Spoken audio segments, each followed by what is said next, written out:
दोस्तों Sunday comment box की एक नई वीडियो के साथ आप सभी का स्वागत है। जिन साथियों ने हैशटैग बोलो राजगुरु जी के साथ हमसे सवाल पूछे थे, उन्हीं सवालों के जवाब इस वीडियो में मैं आपको देने वाला हूं। अगर आपने भी कोई सवाल पूछा है तो वीडियो के साथ आप बने रहे, हो सकता है कि आपके सवाल का भी जवाब इस वीडियो में आपको मिल जाए। नमस्कार साथियों, मैं हूं आपका अपना साथी राजगुरु जी और आप देख रहे हैं राज स्कूल हेल्प यूट्यूब चैनल। तो चलिए संडे कमेंट बॉक्स का सिलसिला है वो शुरू करते हैं, लेकिन वीडियो में आगे बढ़ने से पहले एक जानकारी आपको देना चाहूंगा। अगर आप भी ये चाहते हो कि आने वाले संडे कमेंट बॉक्स की वीडियो के अंदर मैं आपके सवाल को शामिल करूं, लेकिन जब भी आप अपना सवाल लिखो तो हमेशा हैशटैग बोलो राजगुरु जी टैग के साथ अपना सवाल लिखा करो, ताकि वीडियो में आपके सवाल को वो शामिल कर सकूं। चलिए कमेंट बॉक्स का सिलसिला शुरू करते हैं। लेकिन आप ये जरूर सोच रहे होंगे, यार इस राजगुरु जी को आज ये क्या हो गया, सपाटा वो कैसे करवा लिया। तो दोस्तों यहाँ पे आज थोड़ा सा टेक्निकल इश्यू आ गया था, इसी वजह से इसको मैंने साफ वो करवा लिया। लेकिन एक छोटा सा सवाल आपसे पूछना चाहूंगा कि आपके एरिया में जब अपने सर के जो बाल हो एकदम साफ करवा लेते हैं तब उसे क्या बोलते हैं। अगर मैं यहाँ पे अपने एरिया की बात करूं, राजस्थानी भाषा में बात करूं, तो मेरे एरिया में इसको कोरी टाट बोलते हैं, यानी कोरी टाट बिल्कुल सपाट।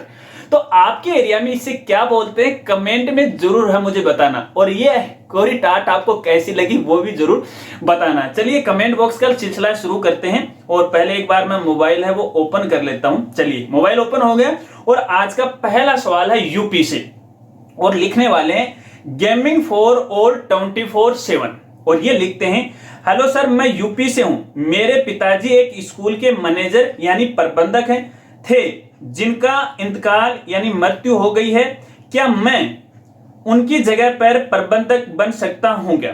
तो देखिए गेमिंग फॉर ऑल 24/7 आपको कहना चाहूंगा, अगर आपके पिता की मृत्यु हो गई है और आपके पिता गवर्नमेंट जॉब में थे, तो देखिए अलग अलग जो स्टेट हैं उनके थोड़े अलग अलग रूल होते हैं। अगर पिता की मृत्यु हो जाती है किसी अकारणवश, देखिए एक जो प्रकृति होती है वो एक अलग होती है, लेकिन अकारणवश अचानक से मृत्यु हो जाती है एक उम्र के हिसाब से, तो संबंधित जो डिपार्टमेंट है उसके किसी पुत्र या पुत्री को गवर्नमेंट नौकरी है वो उनके स्थान पे दे देता है। अगर मैं यहाँ मेरे राजस्थान की बात करूं तो मेरे राजस्थान में ऐसा होता है, अनुकंपा के आधार पर नौकरी है वो दी जाती है, लेकिन थोड़ा सा स्टेट का रूल अलग हो सकता है। लेकिन इसकी संबंधित जो जानकारी है, आपके पिता जिस डिपार्टमेंट में नौकरी कर रहे थे, संबंधित डिपार्टमेंट में आप व्यक्तिगत जाके उनसे अधिक जानकारी ले, आपको पूरी जानकारी वो बता देंगे। क्योंकि यहाँ पे अगर मैं आपको गलत राय दे दूंगा तो वो भी एक गलत बात है। तो संबंधित डिपार्टमेंट में आप जाइएगा, आपको वहां पे सही जानकारी है वो मिल जाएगी। चलिए अगला सवाल लेते हैं, और अगले सवाल लिखने वाले हैं संजय जोशी जी। और संजय जोशी जी ने कई बार हमसे सवाल पूछे हैं, लेकिन हर बार इनका सवाल वो चूक जाता है संडे कमेंट बॉक्स वाली वीडियो के अंदर।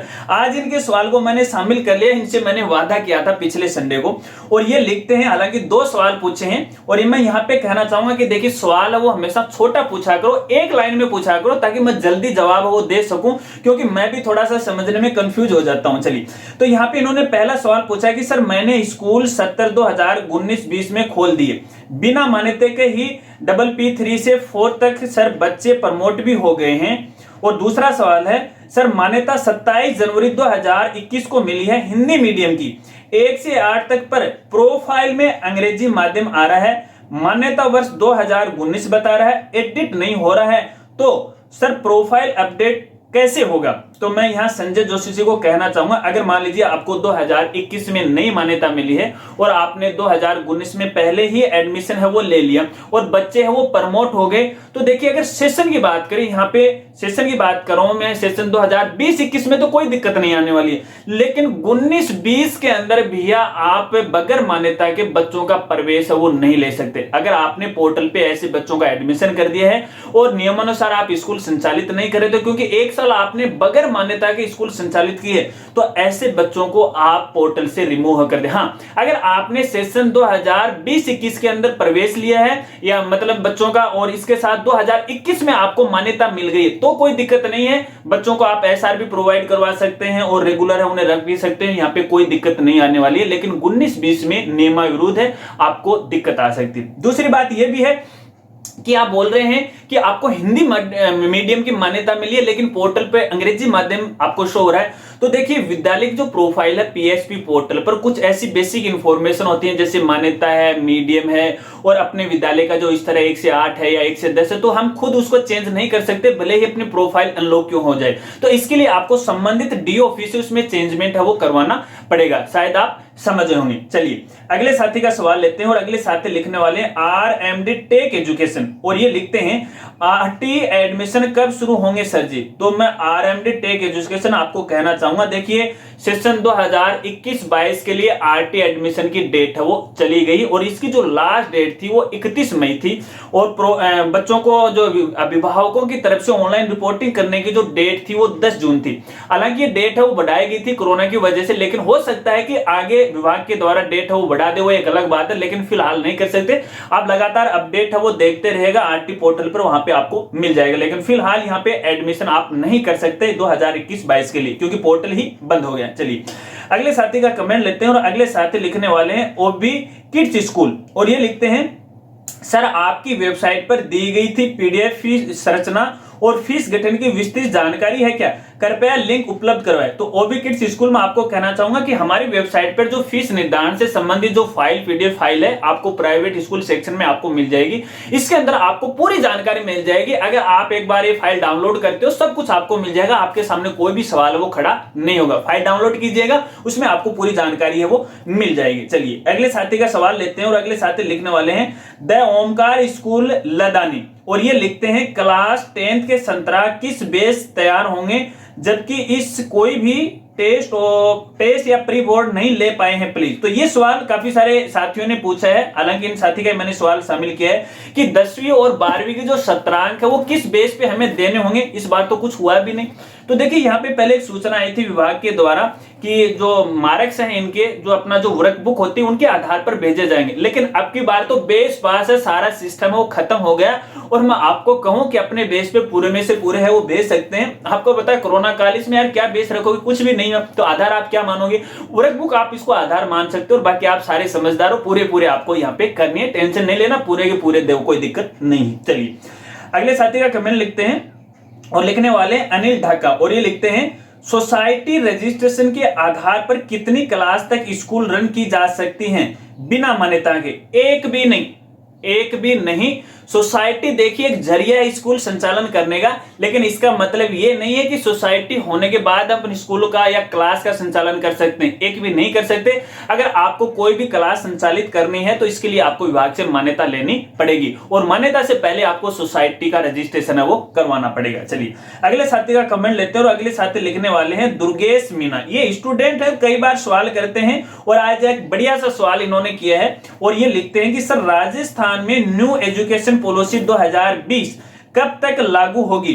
तो देखिए दुर्गेश मैं आपको यहां पे कहना चाहूंगा, देखिए जो एजुकेशन पॉलिसी 2020 है वो अभी लागू नहीं हुए सभी राज्यों के अंदर, तो अपने राजस्थान में भी नहीं लागू, ये धीरे धीरे है वो लागू होगी। इस पर फिलहाल जो विभाग है या अपनी जो राज्य सरकार है इस पर विचार विमर्श कर रही है और काफी विचार विमर्श करने के बाद उसके बाद है ये जो पॉलिसी है वो लागू की जाएगी, लेकिन फिलहाल पूरे भारत में अभी तक ये लागू नहीं हुई, केवल पॉलिसी आई है, लागू करने में इसमें थोड़ा सा समय है वो लगेगा। तो इसकी आपको क्यों टेंशन खाई जा रही है, मुझे इस बात का मतलब मुझे नहीं पता है कि आप क्यों टेंशन में आ रहे हो कि आपको पॉलिसी से क्या मतलब, एजुकेशन का पूरा मामला बदल जाएगा, आपको तो पढ़ाई करनी है। चलिए कोई बात नहीं। अगले साथी लिखने वाले हैं खुर्शीद अहमद और ये लिखते हैं कि सर 6 to 12 सभी क्लास के स्टूडेंट अटेंडेंस रजिस्टर में कब से कब तक अटेंडेंस करनी है, साथ ही ये भी बताएं कि न्यू स्टाफ रजिस्टर 7 जून से भी डालना है या 1 जुलाई से डालना है। तो देखिए खुर्शीद अहमद जी ने बहुत ही अच्छा सवाल पूछा है अपने स्कूल साथियों के लिए कि 6 से 12 तक के जो विद्यार्थी हैं उनके अटेंडेंस है वो कब से लगानी है। तो आपकी जानकारी के लिए मैं बता दूं, जो भी स्कूल साथी हैं उनके लिए बहुत ही इंपॉर्टेंट ये सवाल है। देखिए विभाग के द्वारा जो दोबारा पुनः स्कूल रीओपन की गई थी, तो 9 से 12 जो रीओपन की गई थी वो 18 जनवरी थी। इसके बाद कक्षा 6 से लेकर 8 तक ओपन की गई थी, वो 8 फरवरी से है वो 2021 से ओपन की गई थी। तो ऐसे में 6 से 8 तक आपको 8 फरवरी से लगानी है और 9 से 12 तक आपको 18 जनवरी से लगानी है। ठीक है, अगर बात करें स्कूल स्टाफ की तो उसकी जो अटेंडेंस है आपको कब से लगानी है, तो देखिए अगर जब तक अपने स्कूलें ओपन थी तो वो तो लगानी, उसके बाद ये कोरोना आ गया था, अप्रैल के बाद वो बंद हो गया, उसके बाद ग्रीष्मकालीन अवकाश हो गया था 6 जून तक, और 7 जून से पुनः स्कूलें हैं सरकार के नियमानुसार या शिक्षा विभाग के नियमानुसार ओपन हो गई, तो आप 7 जून से लगा सकते हो, कोई दिक्कत नहीं। इसमें आपको जुलाई वेट करने की कोई आवश्यकता नहीं, क्योंकि नया सेशन ही जब शुरू हो गया है तो इसमें जुलाई की कहां बात आ रही है, तो आप फिलहाल यहां नए प्रवेश है वो भी ले सकते हो। चलिए अगले साथी का कमेंट लेते हैं, और अगले साथी लिखने वाले डिफेंस ट्रेकी ज्ञान, और ये लिखते हैं फॉलो किया था, या जो भी सवाल है शायद इनका सवाल पिछले वीडियो में शामिल नहीं किया इसलिए बोल रहे हैं। मैं ये पूछ रहा हूं, राजस्थान में हूं, पिछली साल 12 की थी, इंस्पायर में शामिल हो गया था, 88.40 कट ऑफ थी, मेरे 89.40 थे, अब ऑफर लेटर आएगा कि, लेकिन मेरा नहीं आया, कोई बताओ प्लीज, #राजगुरुजी। तो देखिए डिफेंस ट्रिकी ज्ञान ने जो सवाल पूछा है, सवाल तो बहुत अच्छा है लेकिन लिखने में थोड़ी यहाँ गड़बड़ी हो गई है। ये इंस्पायर स्कॉलरशिप के बारे में पूछना चाहते हैं।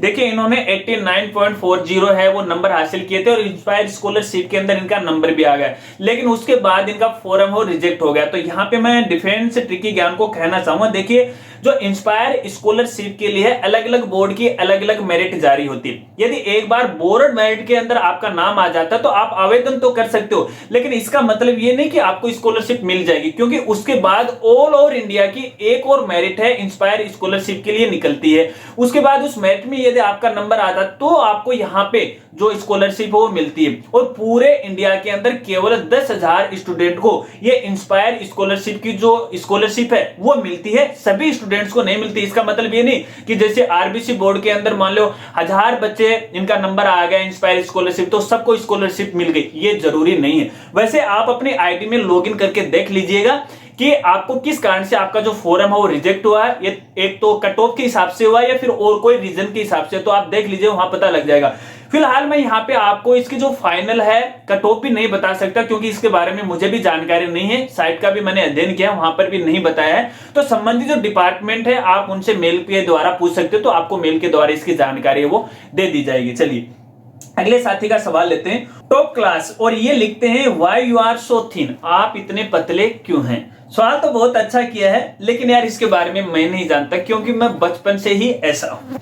हो सकता है कि शायद माताजी ने मुझे दूध नहीं पिलाया, लेकिन ऐसा भी नहीं हो सकता, क्योंकि जो माँ होती है वो अपने बच्चे से बहुत ज्यादा प्यार करती है और कोशिश करती है कि वो फूले फले और ज्यादा पहलवान तंदुरुस्त वो हो जाए। लेकिन यार मैं बचपन से ऐसा हूं, खाने पीने की कोई कमी नहीं है, वैसे कोई बीमारी भी नहीं है, लेकिन शुरू से ही ऐसा हूं, चाहे मैं कितना भी खा लूं कोई असर नहीं करता है। अब ये भी पूछोगी सर आपने कोई मेडिसिन वगैरह कोई यूज नहीं किया, नहीं कुछ नहीं यूज किया। हालांकि इसके पीछे मैंने काफी मेहनत की है। जब एक अपनी स्टूडेंट लाइफ थी तो उस लाइफ के अंदर बहुत एक जुनून सा होता है अपने जो शरीर है उसको तंदुरुस्त करने के लिए, काफी दौड़ मेहनत लगाई है, जिम वगैरह भी ज्वाइन की है, लेकिन कुछ भी फर्क नहीं पड़ा। खाने पीने के लिए बहुत सारी मतलब अपने जो भी हथियार होते हैं अपने घर परिवार के अंदर, जो सारे देसी नुस्खे होते हैं सबको यूज किया, लेकिन कोई भी असर नहीं किया, क्योंकि शुरू से ही ऐसा हूं। कोई स्वास्थ्य में कमी नहीं है और अच्छा महसूस कर रहा हूं, कोई दिक्कत नहीं है। लेकिन यार आपके पास इसकी कोई दवा हो तो मुझे जरूर बताइएगा, क्योंकि सर आप शायद आपको लग रहा है कि हमारे जो राजगुरु जी वो थोड़े से पतले हैं, आपको भी अजीब सा लग रहा है। तो अगर आपके पास ऐसी कोई दवा है तो मुझे बताएगा। हाँ, लेकिन मैं ऐसी कोई दवा यूज नहीं करूंगा जो साइड इफेक्ट करती हो। हालांकि इसके बारे में मुझे काफी सारे मेरे जो साथी हैं, हमारे जो फ्रेंड्स हैं, सर्किल है, उन्होंने काफी मुझे बताया भी कि आप ये यूज कर लो, यो यूज कर लो, लेकिन नहीं, मैं किसी को भी यूज नहीं करता हूं, क्योंकि इस प्रकार की दवाओं को यूज करने से साइड इफेक्ट होते हैं। आज मेरी जो शरीर की बॉडी है वो स्टील बॉडी है, कुछ भी नहीं है, कोई भी दिक्कत नहीं है। बस आपकी क्या राय है मुझे कमेंट में जरूर बताना। बस आज का जो कमेंट बॉक्स का सिलसिला है वो भी पूरा हो गया है इस सवाल के साथ। बताना आज की वीडियो आपको कैसी लगी। शायद मैं उम्मीद करता हूं कि जिन साथियों ने सवाल किए थे उन सवालों के जवाब इस वीडियो के अंदर वो मिल गए, और मैं माफी चाहता हूं उन साथियों से भी कि जिन्होंने सवाल तो किया था लेकिन उनके सवाल को इस वीडियो के अंदर मैं शामिल नहीं कर सका। हो सकता है कि मेरे से गलती हो गई, लेकिन ये भी हो सकता है कि आपने हैशटैग बोलो राजगुरुजी टैग को आपने यूज नहीं किया हो, तब आपका सवाल मेरे पकड़ में नहीं है। तो ध्यान रखना, जब भी आप सवाल करो तो हैशटैग बोलो राजगुरुजी के साथ वो अपना सवाल लिखा करो, ताकि वीडियो के अंदर मैं आपके सवाल को वो शामिल कर सकूं। और जिन साथियों का सवाल शामिल नहीं किया, एक बार उनसे माफी चाहता हूं। आने वाली वीडियो के अंदर है उनके सवाल को है मैं शामिल करने की पूरी कोशिश करूंगा। अगर वीडियो अच्छी लगी है तो वीडियो को लाइक करना, शेयर करना, और चैनल पे नए हो और अभी तक चैनल को नहीं सब्सक्राइब किया तो चैनल को भी सब्सक्राइब कर लेना। मिलते हैं फ्रेंड्स अगले एक नई वीडियो के साथ, तब तक के लिए जय हिंद, जय भारत।